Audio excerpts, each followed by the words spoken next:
बिरंगी रंगोली और हाथ में फुलझड़ी लिए हुए इधर उधर भागते हुए छोटे छोटे बच्चे और ढेर सारी खुशियाँ। यही है रोशनी का त्यौहार दीपावली। दोस्तों, दीपावली का यह पावन पर्व अब केवल भारत में नहीं बल्कि विश्व के अनेक देशों में बड़ी धूमधाम से मनाया जाता है। अब यह पर्व जाति, धर्म और क्षेत्र से बहुत ऊपर उठ गया है। यह अनेकता में एकता की और भाईचारे की मिसाल बन गया है।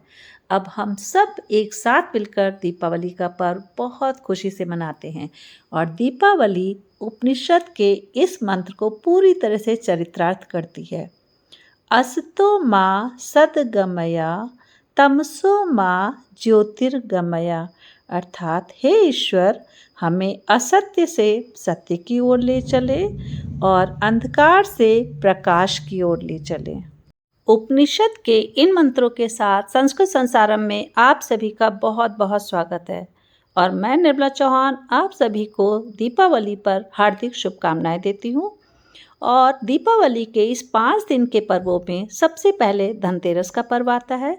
इस पर मैंने आप लोगों के लिए एक बहुत अच्छा वीडियो डाल दिया है और आज हम बात करने वाले हैं धनतेरस के दूसरे दिन और दीपावली के एक दिन पहले के पर्व की, अर्थात नरक चौदस की। इसे कई नामों से जाना जाता है, नरक चौदस, रूप चौदस, यम चौदस और कहीं कहीं से भूत चौदस के नाम से भी जाना जाता है। इन सब बातों पर आज हम चर्चा करने वाले हैं, इसलिए वीडियो के अंत तक ज़रूर बने रहिएगा। यह पर्व केवल धार्मिक पर्व ही नहीं बल्कि भक्ति, शक्ति, मुक्ति, सौंदर्य, आज़ादी और बुराई पर अच्छाई का प्रतीक भी है।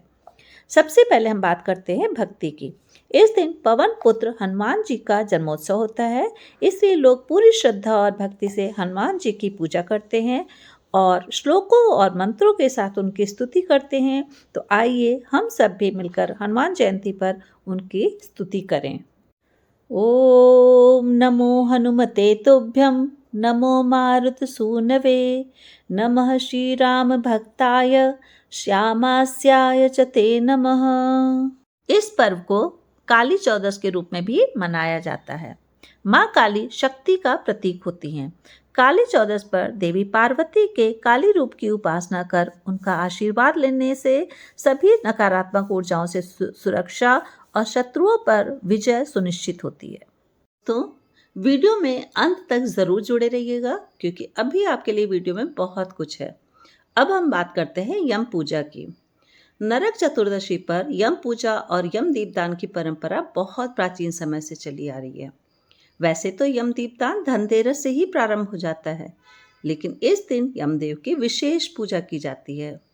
संध्या के समय आटे का एक चौमुखी दीपक बनाकर उसमें थोड़े से काले तिल, एक सिक्का और सरसों का तेल भरकर घर के दक्षिण दिशा में रखने की परंपरा है, क्योंकि यमराज को दक्षिण दिशा का स्वामी माना जाता है।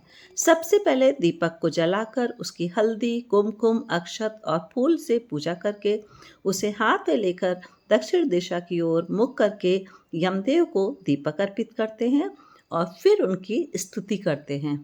यमदेव से हम प्रार्थना करते हैं कि हे यमदेव, आप हमें और हमारे परिवार को अकाल मृत्यु और विपत्तियों से हमारी रक्षा करना। और हम उनसे ये भी प्रार्थना करते हैं कि हमें नरक की यातनाओं से मुक्ति दें। तो आइए अब हम सब मिलकर यमदेव की स्तुति करते हैं। कालज्ञश्च कृतज्ञश्च सत्यवादी दृढ़व्रतः प्रेतनाथ महाभाग धर्मराज नमोस्तुते। हमारे हिंदू सनातन धर्म में सभी त्योहारों को बहुत सोच समझकर बनाया गया है। देखिए, दीपावली के इस 5 दिवसीय पर्व में हम सबसे पहले पूजा करते हैं धन्वंतरी जी की, क्योंकि भारतीय संस्कृति में स्वास्थ्य का स्थान धन से ऊपर माना गया है। इसलिए हम सबसे पहले धन्वंतरी जी से अच्छी सेहत और अच्छे स्वास्थ्य की प्रार्थना करते हैं। फिर पूजा करते हैं हम कुबेर जी की, जो कि लक्ष्मी जी के कोषाध्यक्ष माने जाते हैं। अब जब हमें अच्छा स्वास्थ्य और अच्छा धन मिल गया तो हमारी तीसरी कामना होती है आकर्षण की। दुनिया में ऐसा कोई व्यक्ति नहीं है जिसे रूप और सौंदर्य की कामना ना हो।